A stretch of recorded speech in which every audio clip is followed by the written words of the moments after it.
ஒரு இன்வெஸ்ட்மெண்ட் இருக்கு. அந்த இன்வெஸ்ட்மெண்ட் வந்து பார்த்தோம்னா ஒரு அளவான லாபம் தான் கிடைக்கும், ஒரு டீசென்டான ஒரு ப்ராஃபிட் கிடைக்கும். அதே நேரத்தில் அந்த டீசென்ட் ப்ராஃபிட் வந்து பார்த்தோம்னா அதிக நேரம் எடுக்கும் வரத்துக்கு. அதாவது ஒரு குறைந்தது ஒரு 5 வருஷம்.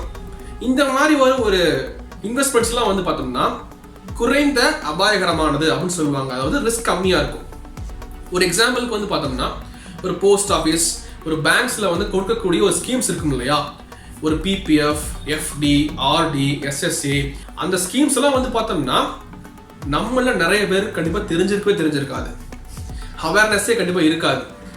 அவேர்னஸ் இருந்தாலும் என்ன பண்ணுவாங்கன்னா பேங்க்கு, போஸ்ட் ஆஃபீஸ்க்கு போகிறதுக்கு வந்து பார்த்தோம்னா ஒரு ஆர்வம் இல்லாமல் இருக்கிறது, தயக்கப்படுறது, பயப்படுறது அப்படிங்கிற மாதிரி வந்து இருக்கு. படித்தவங்களுக்கே வந்து கண்டிப்பாக இருக்கு.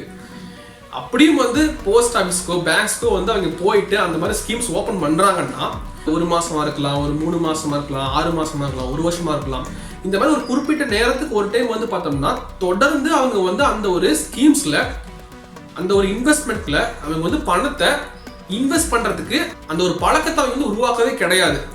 ஏன்னா சில பேருக்கு வந்து பார்த்தோம்னா இங்க பணம் வந்து இல்லாம நெருக்கடியா இருக்கும். அவங்க வந்து பார்த்தோம்னா எப்படி பணம் வந்து நம்ம சம்பாதிக்கலாம்ங்கிற மாதிரி எய்ம் வைக்கலாம். ஆனால் நம்மள நிறைய பேர் வந்து பணம் கண்டிப்பா இருக்கும், ஆனா சுத்தி இருக்கிற நிறைய கவர்ச்சிகரமான விளம்பரங்களை அவங்கள பார்த்துட்டு நிறைய செலவு பண்ணக்கூடிய ஒரு ஒரு ஒரு ஆடம்பர வாழ்க்கையை தேடி அவங்க ஓடுறாங்க, தேவையில்லாத செலவு செய்யறாங்க. அப்படிங்கும் போது இந்த மாதிரி ஸ்கீம்ஸ்ல இன்வெஸ்ட் பண்ணி என்ன பண்றது? ஏன்னா சீக்கிரமா அதுல வந்து பார்த்தோம்னா ஒரு பலன் கிடைக்க போறது கிடையாது, கொஞ்சம் டைம் எடுக்கும். இந்த மாதிரி ஸ்கீம்ஸ்ல வந்து பார்த்தோம்னா அந்த கன்சிஸ்டன்சி, அதாவது தொடர்ந்து நம்ம வந்து ஒரு குறிப்பிட்ட நேரத்துக்கு ஒரு டைம் நம்ம இன்வெஸ்ட் பண்ணா தான் அந்த அளவான ஒரு லாபமே கிடைக்கும்.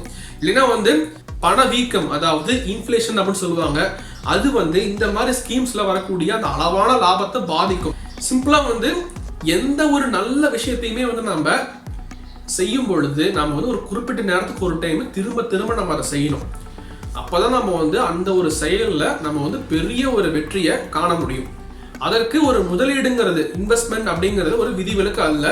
இன்வெஸ்ட்மெண்ட்டும் நம்ம தொடர்ந்து ஒரு குறிப்பிட்ட நேரத்துக்கு ஒரு டைம் வந்து திரும்ப திரும்ப திரும்ப செய்யணும்.